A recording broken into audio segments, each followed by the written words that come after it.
ديالنا ماشي الاسلام ديالنا هو السترة، يعني نلبسوا محترمين. هذاك ماشي هو الدرة ندير الدرة من مورا نلبس سبيدو مزير. بما يصطلح عليه بفاتيفلورات او داك اللي كيلبسوا الحجاب فوقيه وديك الصروه مزير من تحت، كيبغيوش يتفهموا لي انا. دابا اخرى خارجه من الدار وعامله الحجاب باش خوفنا من باها ياك، وما خافاش شي واحد اخر يشوفها بصروه مزير ويجي يزعم عليها ومن بعد يقول لك حجابي عفاتي وما عرف شنو، ما خصكش تادي عائله في الزنقه واحترم المراه وحقوق المراه. بالنسبه للسبيدو فطبعا الا جينا نهضروا الاسلام هو شي حاجه حرام، ولكن كما كيقول لك النفس اماره بالسوء، يعني رجعنا كنلبسوا سبيدوات الله يهدينا وصافي. اما بالنسبه للسبيدو اون جينيرال فالظاهره كنتمنى ننقص، ولكن حتى المغريات الحياه يعني كتخليك تلبسو. ملي كتمشي للسوق ما كتجبر داكشي اللي مستور، غالي تعمل سبيدو غا 30 درهم تشريه ولا غلا على مسكين كتلبس وتخرج. بالنسبه للبنات اللي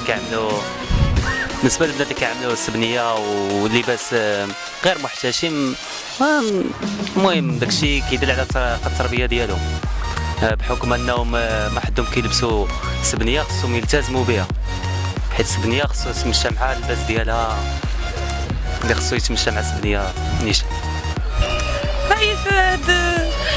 يعني وحده عاد تلبس السبنيه من الاحسن تستر راسها كامله، يعني تلبس مغطي حتى من تحت، لان يعني تغطي راسها يعني تستر كلشي.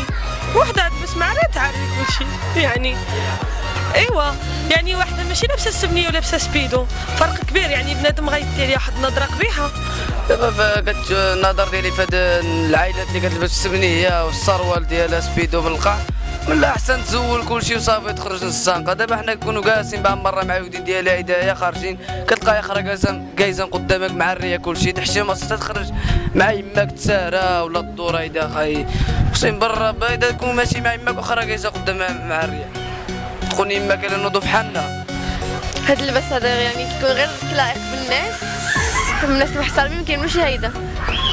وخص يعني ملي خصك تلبس السبنيه خصك تستر راسك.